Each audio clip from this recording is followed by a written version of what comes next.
Alright, well, here we are. We're pretty close to being finished. There's going to be a room over there that's going to house the AC that's going to be blowing in from the top. And there would be also an intake close to the bottom, and I'll be sucking in air. It'll be filtered.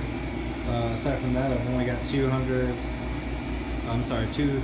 watt bars running, just because I got some clones in there, which are Girl Scout cookies, and Pineapple Express. There'll be a Gorilla Glue number 4 over there, probably tomorrow or sometime this week. Yeah, so it's just you got a double-ended right there, and two 1,000 watt HPSs right here. Might switch them with metal halides, we'll see. Right now I'm just vegging over here, and that's really all I got going on. Everything's hooked up to this light controller, which I'm sure you've seen around. That will be going in a little bit. I'm probably gonna get a few more. They're like 20 bucks, and you can literally just take this, flip it around. It's usually desk fan, mount it to a wall. That works really good, and it oscillates both ways. However, make sure you take out the wiring first, because I actually cut the wires and still am having trouble since, which is where you see that tape back there. Yeah, I got these real cheap online actually. It came with this, that bulbs, and there was no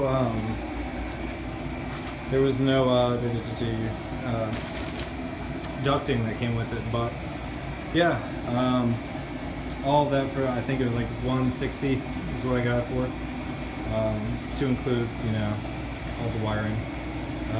This I got pretty cheap online.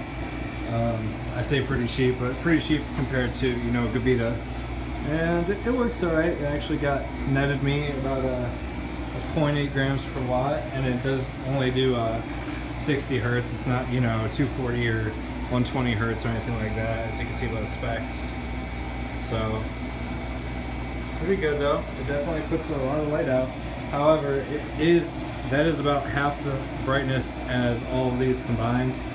So, but I'll do probably more tests on that later, and we'll see an actual comparison between 800 watts of CXB 3590s, 4000 Ks, a 1000 watt double-ended HPS, normal 1000 watt HPS. Might use this later, we'll see. Right now I'm just planning on 4, 4, and 4. If I get another patient, which besides myself, I'll be running another 4 where I'm standing and 4 over there, and that's pretty much all I can do.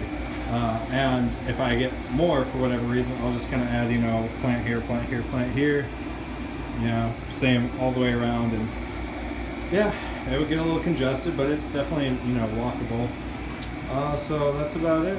I just have these on 24 hours right now, because I mean 400 watts is whatever.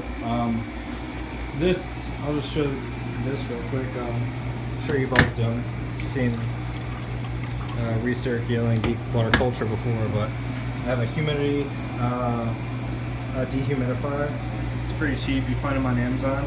It works all right. So I pretty much just did this, drill a hole in here, so power goes over there. Be careful, but I mean it drains right into there, and then I use a hydro guard, so I'm not worried about any of that.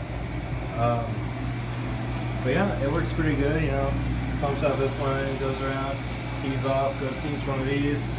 Each one has a direct return, because I was having trouble, which is why I have stuff everywhere, because I was trying to get it to work, and I was having issues with water actually backing up in either one of those or one here or over here. And because of this orange pot, I was actually pumping it straight out, then going to those dividers, or those T connectors, 90-degree connectors and all that, and then pushing in through the top, which is where you see that hole is. I have a hole on the inside of each one of these. It's not really going to hurt it. I mean, it's whatever.